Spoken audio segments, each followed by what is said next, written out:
اگر آج فرانسیسی سلطنت قائم ہو جائے تو کیا ہوگا؟ یہ بہت حیران کن بات ہے، لیکن اس کے کیا اثرات ہو سکتے ہیں؟ اور اگر یہ سلطنت آج ایک ملک ہوتی تو دنیا میں اس کی کیا پاور اور پوزیشن ہوتی؟ آئیے جانتے ہیں۔ پہلی فرانسیسی سلطنت 1809 میں قائم ہوئی، جسے نپولین فرانس بھی کہا جاتا ہے۔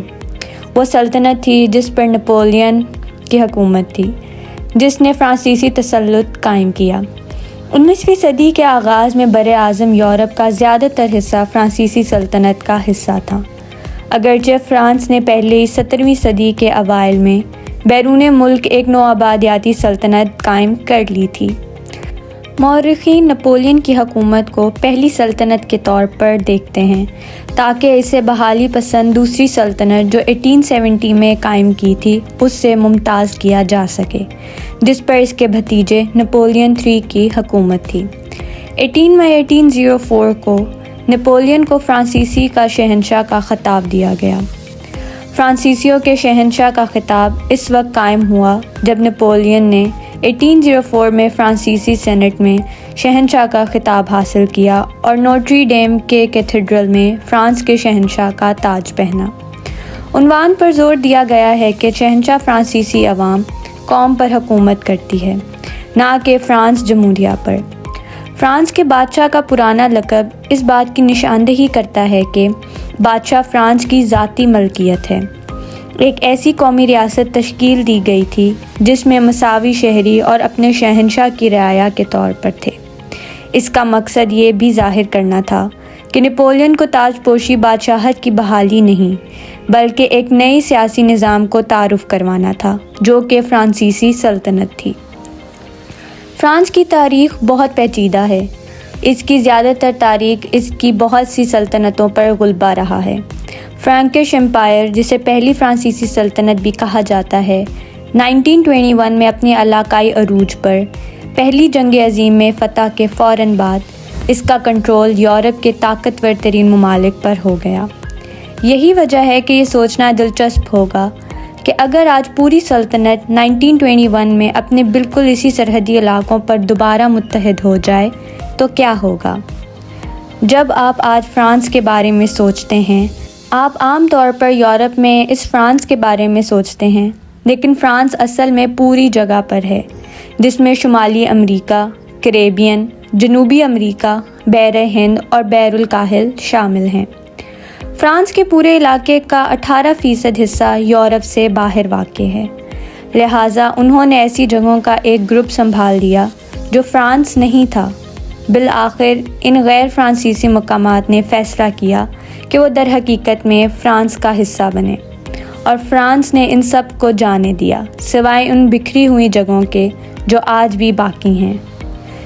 لیکن کیا ہوگا کہ اگر یہ تمام سرحدیں آج دوبارہ سے متحد فرانس کی نوآبادیاتی سلطنت کو قائم کر دیں، جو جدید دور کے فرانس میں قائم کی جائے گی؟ اور کیا یہ جدید سلطنت 21ویں صدی میں کیسی نظر آئے گی؟ اس کے بعد 1921 میں علاقائی عروج پر پہلی جنگ عظیم میں فرانس نے مشرق میں لبنان اور شام پر فتح حاصل کی اور مشرقی افریقہ کا ایک بہت بڑا حصہ اور جنوبی مشرقی ایشیا کا ایک اہم حصہ واپس لیا۔ 1921 میں اس سلطنت کی بڑی آبادی والے علاقے 94 ملین افراد پر مشتمل تقریباً دنیا کا 5% حصہ اس فرانس کا مرکز تھا۔ خود یورپی فرانس کی کل آبادی کا 41% حصہ اس سلطنت میں واقع تھا۔ اگر آج یہ سرحدیں سلطنت کا حصہ ہوتیں تو آبادی کی کل تعداد 492 ملین سے بھی زیادہ ہوتی۔ اس کا کل رقبہ 11.1 ملین مربع کلومیٹر، جو امریکہ اور کینیڈا اور چین سے کافی بڑا ہوتا۔ سلطنت کی سرحدیں 19% کے حصے کے ساتھ اتنی بڑی آبادی کا گھر ہوتی جو 1921 میں تھا۔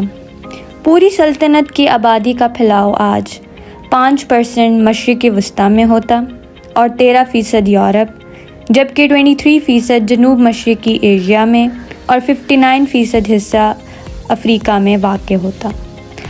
ان علاقوں میں سے کسی کا تعلق نہ ہونے کے باوجود فرانس آج کی تاریخی اثرات تمام ممالک کے ساتھ ایک نمایاں ملک ہوتا۔ پہلی چیز جس کے بارے میں ہمیں سوچنے کی ضرورت ہے کہ وہ فرانسیسی سلطنت کی زمین کتنی ہوگی۔ شروع کرنے والوں کے لیے فرانسیسی سلطنت تقریباً ہر ایک براعظم میں زمین کو کنٹرول کرے گی۔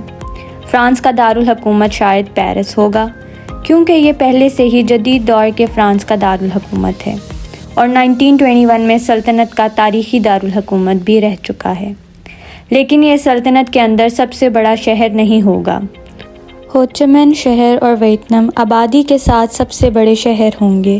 یہاں سلطنت میں سر فہرست 10 سب سے بڑے شہر ہیں، جن میں ہو چی مین سٹی، پیرس، کاسابلنکا، ہنوئی، الجزائر، ایبیڈجان، اوران، تیونس، فنوم-فی اور لیون شامل ہیں۔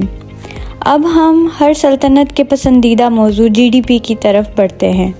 صرف فرانس کے برائے نام جی ڈی پی تقریباً $4.16 ٹریلین ہے، تاہم اس کے تمام سامراجی اور نوآبادیاتی املاک کو شامل کرنے کے ساتھ یہ اسے دنیا کا 5واں امیر ترین ملک بنا دے گا، جو کہ برطانیہ سے بہت آگے لیکن جرمنی سے محض پیچھے ہے۔ فرانسیسی سلطنت کی اوسط سالانہ آمدنی $5,000 کے لگ بھگ ہوگی، جو اسے سب سے زیادہ فی کس آمدنی کے 58واں بڑا ملک بنا دے گا، جو گیانا سے بالکل آگے لیکن البانیہ سے پیچھے ہے۔ یہ ایک بہت چھوٹی رقم ہے جو شاید چاڈ، وسطی افریقہ، جمہوریہ اور شام میں حالات سے زندگی کے خراب ہونے کی وجہ سے ہے۔ تاہم اس کو پورا کرنے کے لیے سلطنت دنیا کی تیل کی سپلائی کی ایک اچھی مقدار کو کنٹرول کرے گی، کیونکہ یہ مشرقی شام میں تیل کے تقریباً تمام ذخائر کو کنٹرول کرے گا۔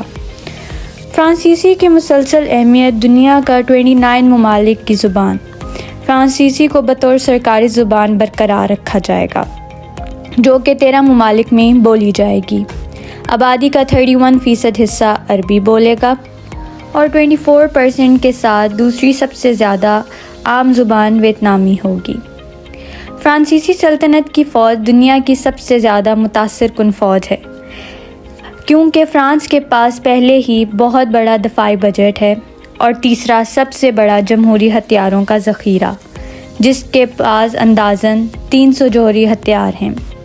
باقی سلطنت کے ساتھ مل کر سلطنت کی کل تعداد 20 لاکھ فعال ڈیوٹی فوجی اور 38 لاکھ فوجی ذخائر پر ہوگی۔ اس سے سلطنت کو مجموعی طور پر 59 لاکھ فوجیوں کی طاقت ملے گی، جو کہ اب تک دنیا کی سب سے بڑی فوجی قوت ہوگی۔ لہٰذا میں سمجھتا ہوں کہ یہ ہمیں اس انجام تک پہنچاتا ہے کہ اگر فرانسیسی نوآبادیاتی سلطنت آج دوبارہ متحد ہو جاتی ہے تو کیا ہوگا، اور اگر ایسا ہوا تو جدید دنیا میں یہ کیا کرے گی، اور کیا یہ جا کر برطانیہ کو اپنی طاقت کا مظاہرہ دکھائے گی یا نہیں، یہ ایک سوالیہ نشان ہے۔